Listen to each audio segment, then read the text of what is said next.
நம்மளை ஆண்டுகிட்டு இருக்கிற ஒன்றிய அரசுக்கும் மாநில அரசுக்கும் இங்க நான் சொல்லணும்னு நினைக்கிறேன்.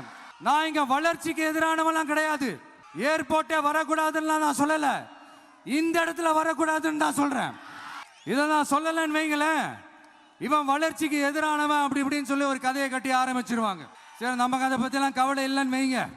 எல்லாத்துக்கும் மேல இன்னைக்கு இந்த பூமியில வாழ்ற எல்லா உயிரினங்களோட இருப்பையும் புவி வெப்பமயமாதல் பயமுறுத்திக்கிட்டு இருக்கு. அதனுடைய ரிசல்ட் தான் ஒவ்வொரு வருஷமும் இந்த மழை காலத்துல வெள்ளத்துல சென்னை சிட்டி எப்படி தத்தளிச்சுக்கிட்டு இருக்கிறது நம்ம பார்க்கிறோம். இப்போ ரீசன்ட் டைம்ல எடுத்த ஒரு அறிவியல் ஆய்வுல இப்படி ஒவ்வொரு வருஷம் சென்னையில வர ஃப்ளட்டுக்கு காரணமே இங்க இந்த சுற்றுவட்டார பகுதியில் இருக்கிற சதுப்பு நிலங்களை நீர்நிலைகளை அழிச்சது தான் சொல்லுது.